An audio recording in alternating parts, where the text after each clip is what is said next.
Hello, everybody. How is everybody doing today? It is a Tuesday afternoon. It's around 2 o'clock here in Boston, where I'm from.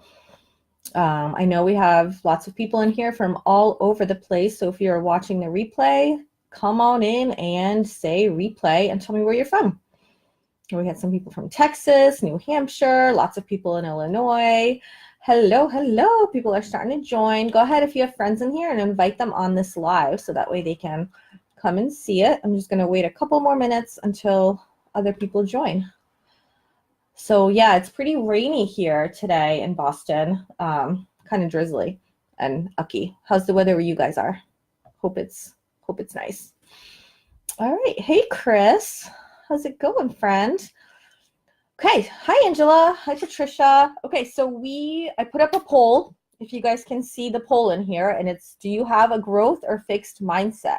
And you are probably here to learn maybe about what those are. Maybe you've never heard that term before. Maybe you're not sure exactly what it means. And so let's just chat about it. Let's talk about what it is. So growth versus fixed mindset is a concept that is actually pretty well documented now and pretty researched, and they are starting to implement it in schools, and I love that. They are teaching our kids about it in school. Oh, look at Angela just said, Aubrey just asked me about this. She's learning about it in 7th grade. I love that. They are teaching our kids, the next generation, about what it means to have a growth versus a fixed mindset. How awesome is that? Love it, love it, love it. Because you know what it's going to end up resulting in? Lots more happy, successful kids. And success can be measured in lots of different ways. So success isn't just, monetary or career-wise. Success can be so many different things. It can be success in motherhood, right? How we raise our children, what kind of friendships we have, what impact we leave on the world, sports, different instruments that we play, different talents that we have. There's lots and lots of different ways to look at success, not just career-wise. So I love that they are teaching children this stuff pretty early on. So one of the psychologists who's really studied this, her name is Dweck, and she basically has discovered, Carol Dweck is her name, that there are two kinds of mindsets that people have. One is fixed and one is growth. So people who have a fixed mindset believe that intelligence is static. So this isn't just necessarily intelligence, but it can mean character. It can be creative ability, all of these different things that we have. These are the kind of people that believe that they're just born with it and that's it. There's nothing I can do to change it. How many times do you hear people say something like, oh, I'm a bad dancer. Like I was just born with 2 left feet. Right? I was born with 2 left feet. I have no rhythm. I'll never be a good dancer. So that is an example of a fixed mindset. Somebody with a growth mindset would say, I am not a very good dancer. I don't have much rhythm, but I know that if I try hard enough, if I take lessons, if I practice, I can become a better dancer. So that results in effort, right? And in trying. And which one of those people is going to stay? Let's just say their abilities are the same, right? They're both not good dancers, but one has the fixed mindset and one has the growth mindset. Who is actually going to be more successful in being a better dancer? The person with the growth mindset. So this correlates to our business, right? And how we view ourselves, how we see ourselves in terms of an entrepreneur. Because every single person who's in here watching this, you guys are entrepreneurs, which in itself can just be scary to somebody to think that you're an entrepreneur, because sometimes we think of entrepreneurs as somebody who, opens a brick and mortar business, or somebody who starts a company, or somebody who's like a CEO of something. But you guys, we are entrepreneurs. We have our own business, and how much that business grows or doesn't grow directly reflects on us and what we believe about ourselves, about our company, about our product, about our business model even. So, okay, let's just go over some of the things that people who have a fixed mindset, how they function, so to speak. So when you have somebody with a fixed mindset, that leads to a desire to want to appear smart, right? Like nobody wants to be like the person who doesn't know anything or who's stupid or whatever else. Our ego drives us to want to be seen as competent. So a person with a fixed mindset wants to appear competent. Therefore, they avoid challenges because what can they lead to? Failure and looking less competent, right? Obstacles, they give up easily. They don't want to keep pushing through obstacles. Effort, they see effort as fruitless or things getting worse because they're static. Like, I'm never going to be a better dancer. Why even bother trying? I'm never going to grow my business. Why even have this, this make and take or this class or this live? Nobody's going to want to listen to me. I'm not a successful person. Criticism, they ignore criticism and they ignore useful feedback because they don't want to hear that. And success of others, they view success of others as a threat, and they don't see it as something that they could potentially learn from or have it impact them in a positive way. Hi, Kim. Hello. Hi, Kathy. Hi, Linda. Ooh, I love your dancing little ladies there. That's awesome. Makes me want to go dancing now. All right. So that's a little bit about fixed mindset. If you guys have any questions, feel free to just ask away. Post it in here and I'll answer it as best as I can. Let's move on to somebody who has a growth mindset. So a person with a growth mindset has a desire to learn, and therefore they have a tendency to embrace challenges, because when you have a challenge and you want to learn, you're going to overcome that challenge, or you're going to try, to beat that obstacle. They generally thrive when there's challenges. They look for ways to creatively get around them. So in your business, if you have challenges, have that growth mindset, and instead of seeing it as this like awful thing that's happening, like, oh, nobody's listening to me, or nobody's buying my product, or nobody wants to come to my events, or I'm doing everything but I'm not having success. Just see it as a challenge and look for creative ways to work around that, right? And that is going to help you to succeed. In terms of effort, you see effort as a path to mastery. So a person who has the growth mindset, they want to give it their effort because they believe that an effort is what it takes to find the creative ways to overcome the obstacles, overcome the challenges, and they just give it their all. And in terms of criticism, they learn from criticism. So they're coachable, they take direction, they are a good downline, right? Have you guys ever heard about that? Like, be a good downline. Lisa Zimmer talks about that a lot. So be coachable, like listen to people who have done what you are trying to achieve and learn from them and be coachable. So I really think that it's important to figure out which one of these you have. First of all, do you have a growth or a fixed mindset?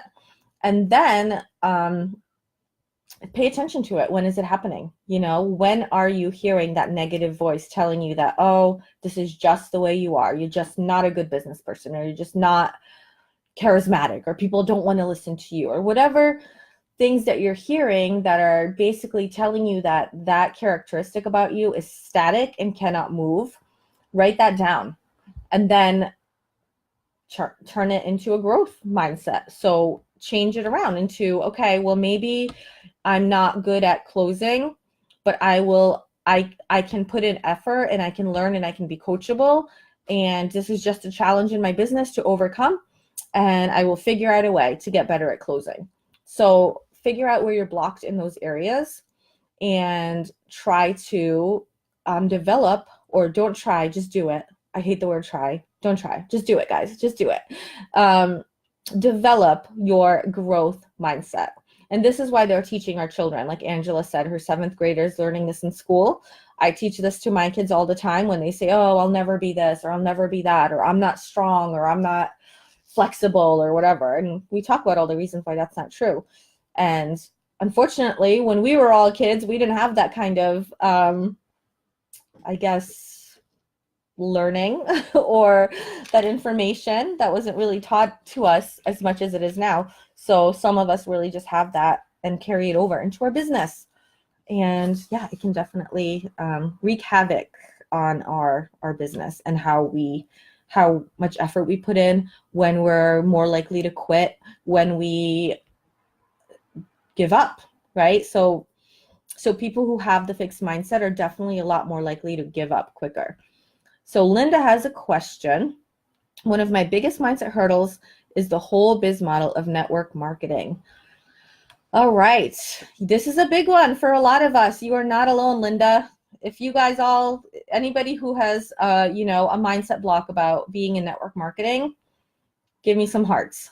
Linda will show you are not alone.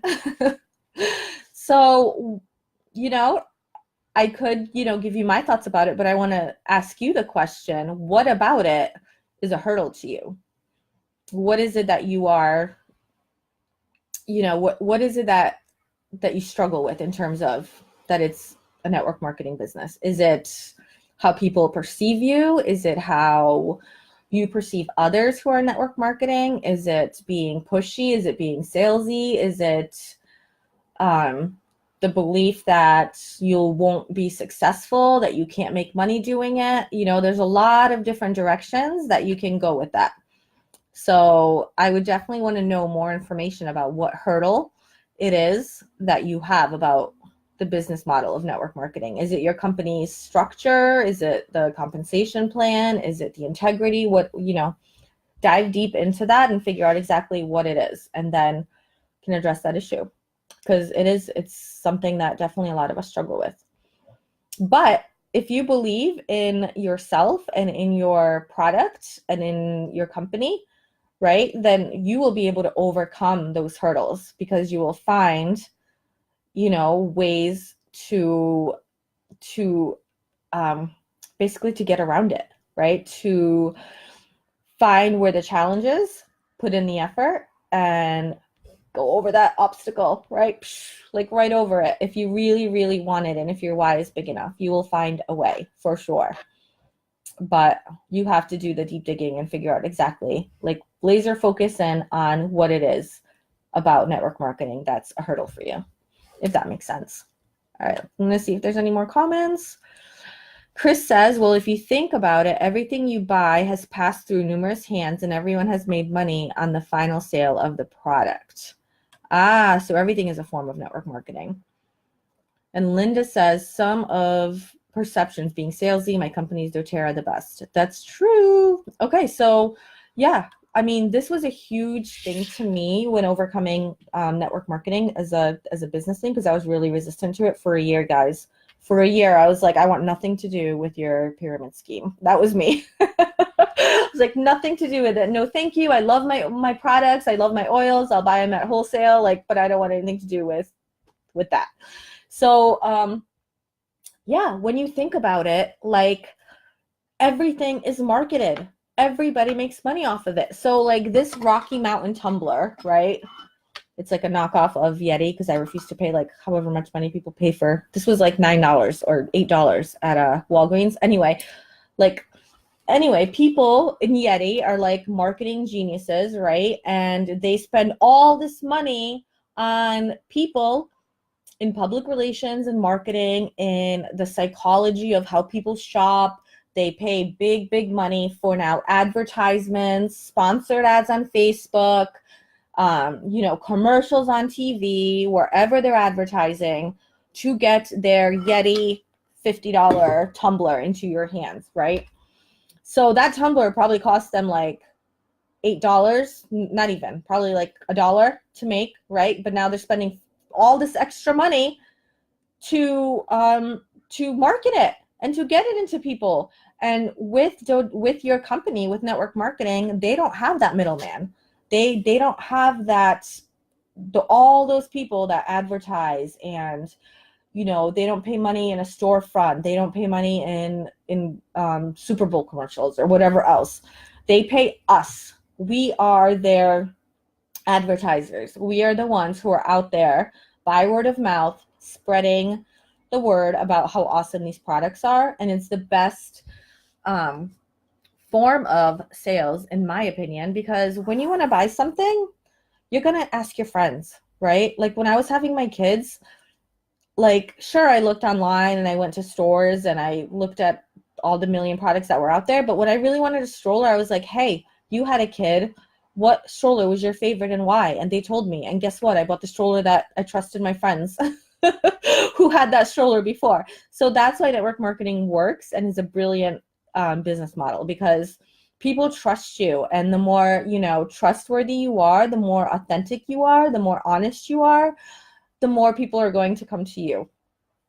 We're going off on a tangent. I know we were supposed to just be talking about growth versus fixed mindset. But so this is just one, example of how having a fixed mindset versus a growth mindset can really affect your business. So if Linda was to have a fixed mindset and say, oh, network marketing is not for me because I'm not, a salesy person or something like that, then she would be more likely to quit, and she would be more likely to not keep going with it.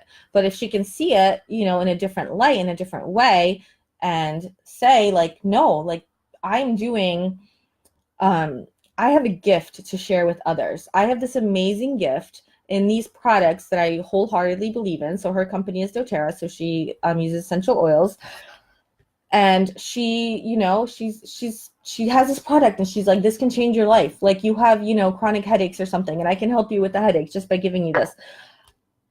And if she innately saw herself as somebody who couldn't do that, what are the odds that she would go out now and tell somebody that this could change their life and could help them with their headaches and whatever else?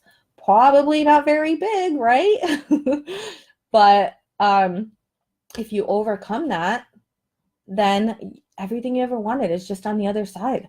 You can have that self-confidence. You can have those skills that you may not already have. You can have that drive to want to have a successful organization and to have a successful team and be a leader for them and teach them how to do the same thing.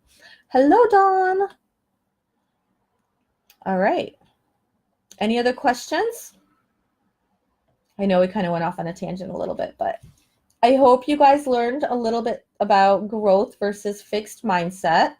It is really important to survey yourself, basically. Take a little inventory of your thoughts and of what your mindset is like around this stuff, and see where you can make changes if your mindset is not serving you in your endeavors and in your goals. All right. Thank you guys. Have a wonderful day.